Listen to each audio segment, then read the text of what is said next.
경찰이 집단적으로 들고 일어났습니다. 사태가 심각해진 이유는 연일 해당 건을 특종 보도하는 CBS의 오늘자 기사 때문입니다. 오늘 민주당 양분남 의원실을 통해 CBS가 입수한 조병로 경무관 감찰 결과 및 징계 요구 요지를 보면 경찰청은 지난해 10월 조 경무관이 백경정에게 사건 언론 브리핑 시 세관 직원 연루 의혹 내용이 언급되는지 여부 등을 전화로 문의했다는 감찰 결과를 냈습니다. 조 경무관이 백경정을 상대로 구체적인 수사 외압이나 청탁을 한 것이 아니라 단순한 문의 정도에 그쳤다는 판단입니다. 이런 윤두창식 후한무치한 결론은 조 경무관의 그간 문의라고 말한 주장과도 맞닿아 있습니다. 전국 경찰 직정협의회는 입장문에서 경무관이 우월적 지위를 이용해 형사과장에게 전화를 걸어 수사 외압을 행사한 것은 결코 용납될 수 없는 일이라며 경찰 조직 특성상 문의하는 행위 자체가 압력이 되고 수사관은 엄청난 압박을 느끼며 정신적 스트레스를 받을 수밖에 없다. 경찰 조직의 신뢰를 심각하게 훼손하고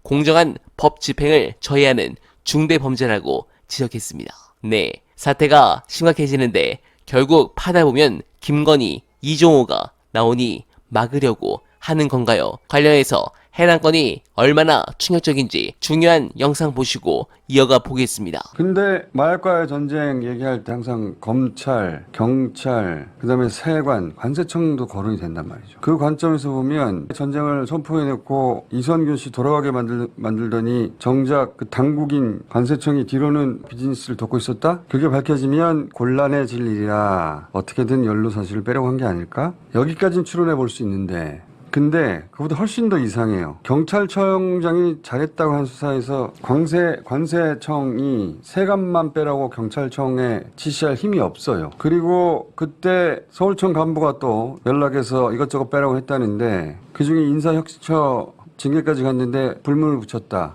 관세청이 이럴 힘이 없어요. 그리고 또 특히 널리 알려지지 않은 사실인데 체포된 마약사범들이 지목한 세관 직원들이 있어요. 저 사람이 봐줬다고. 그들은 당연히 말단 직원이에요. 고 나와서 근무하던. 그런데 시중에 유통되면 2,200억 가치 그걸 통과시킬 때 이런 사람들에게 만약에 우리를 빼달라고 했다면 공짜로 했겠습니까? 당연히 대가가 있으니 그랬을 거라고 보고 경찰 계좌 통신영장 청구를 했는데 그걸 검찰이 기각시켰어요. 이상하잖아요 이건. 통신영장이나 계좌영장은 금방 나오는데 너무 이상하잖아요. 네, 포털을 도배해야 마땅할 이 경악할 뉴스가 코빼기도 안 보입니다. 중요한 부분을 보고 드리겠습니다. 이 사건을 요약해봤습니다. 외압 부분은 다 아실 테니 언론이 잘 보도 안 하는 지점. 백혜룡 수사팀은 남부지검에 세관 직원 4명에 대한 압수수색을 요구했는데 영장이 반려됩니다. 10일이 지나서야 영장을 발부했지만 이미 증거를 다 인멸했겠죠.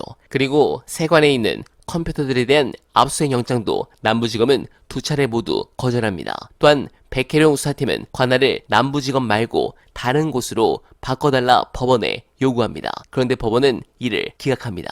그런데 경찰은 이를 트집 잡아서 큰 상을 줘야 마땅한 백혜룡을 감찰하고 징계를 내려버리는 것과 동시에 수사에서 배제시키고 지구대로 좌천 인사를 합니다. 이게 끝이 아닙니다. 조병로는 이 사건이 불거지자 핸드폰을 분실합니다. 연루된 세관 직원들은 핸드폰을 초기화시키는 방법으로 증거인멸에 포렌식을 할 수 없게 만들어 버립니다. 그리고 외압을 했던 당사자들은 승진합니다. 이게 나라입니까? 관련 부분은 계속 추적해서 보고드릴 것을 약속드리며 어나바는 오늘도 최선을 다하겠습니다. 여러분 고맙습니다.